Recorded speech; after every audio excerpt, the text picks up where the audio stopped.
Hey, how is everyone out there doing today? I am here with the fabulous Mel Kelly, based out of Munich, Germany, and he is a self-proclaimed disastrous life coach. Welcome to the show today, Mel.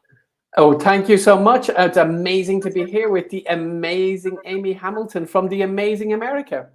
Well, thank you so much, Mel. And Mel, we have been doing this for almost 2 years. This is episode 51 of year two, which is pretty crazy. And we are getting ready to wrap up the year, but I'm kind of already thinking about what's in next year. And I started to think, how did I meet Mel even? And it was 1,000 years ago. And we met at a speech contest for Toastmasters, and it was super fun. And I thought, Mel, you are probably as bad now, if not worse, at giving speeches. And I don't know how you do it. So I thought you could share with us, how do you give really bad speeches? Well, Amy, the most important thing is to compete against you and beat you. That was the main thing, you know? So, but I think on the first time, I think you won. If I remember correctly, I think I must have had a bad day. Did you win the first time? We've kind of leapfrogged a few times. We've each won and beat out, nudged out the other one. But I believe John Zimmer beat us both out that time. Yes, but he's not here, so leave him out, you know? So, yes, so I think you won the first one. Obviously, I had a bad day, but then I won everyone after that, you know? So obviously that was, the rightful order was restored, you know? Not really. But let's talk That's about how I your remember technique it. That's now. how I remember it. What can you share with the audience about how to give a bad speech? Most important thing to do is start with a bad taste joke that will offend all of your audience. Alienate them as soon as you possibly can. I think that is definitely something that will turn people off from speeches. What else can you No, do? no. Let me finish, because if you there's can, more. there's more.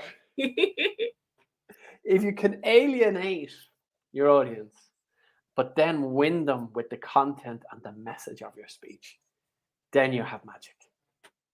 Now, the only problem is it's never been proven to happen. It's never happened in the experience of in the history of the world. But if you were the one to manage that, alienate your audience, but then win them back with content and message, then you will go down in the history books. Well, what else can you do, Mal? What else can you do to just make sure you have a really bad speech experience?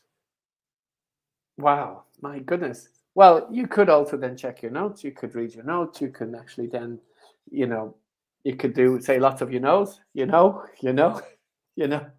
also very good. Many other, Amy, you've lots of experience with bad speeches too. So what would you suggest? Well, I think that people go into places like Toastmasters to improve their public speaking. And a lot of people say that they fear death more than they fear, or they fear public speaking more than they fear death, right? So I think that that's definitely something to keep in mind, is that people are very nervous when they go on the stage. And so I think a way to make sure somebody does have a bad speech is you could heckle them. Oh, okay. I'm sure as a comedian, this happens to you sometimes. The best heckler I've ever had. Well, I've actually had people fall asleep at my shows, so that's quite nice. 2 people in the front row. That was quite impressive. Thankfully, they didn't snore, but hey, they did fall asleep. But my best heckler ever was a baby. Really? A baby, yes. A baby was at a show and baby was crying. What can you say to the baby? Tell the baby stop crying. My goodness, ruined the show. Yeah, what can you say? Oh, wow. That would definitely be hard. But I do have some advice. Is Amy, turn off your American accent when you're speaking. I'm not sure I understand, Mel. Amy, when you speak, you have to speak with such a strong American accent. I'm an American, Mel. Yes. But Amy, what I'm getting to is this is the exact same advice I was told.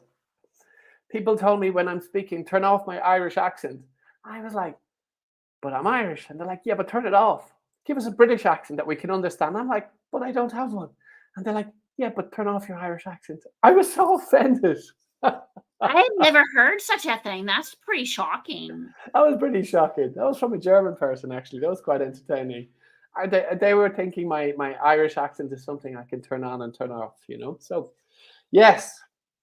Wow, that is some really bad advice. I think people should be their authentic selves when they're speaking. That definitely helps. But when I say your authentic self, there's a level, and I think that we learned from COVID. Be authentic you, but wear clothes, right? Yeah, but when we mean authentic, everybody's authentic, let's say positive and negative parts of their selves. Do you need to share that authentically bad part of yourself? I don't think it's necessarily authentically bad or authentically good. I think there's like authentic for public and then there's authentic for private, right? And so like when you're at home, like I will just say like here's something I had to do the other day. Like I went running, I came back from running, and I had to clip one of my toenails, right? Because it was this is But something that's you should do in the privacy of your home.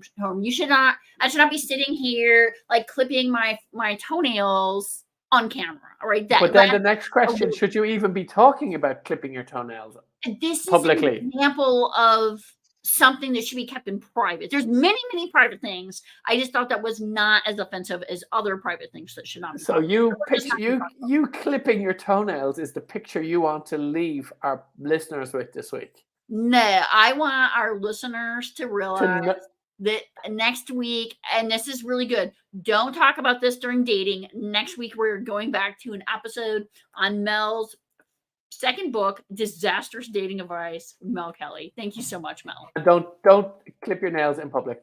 Okay.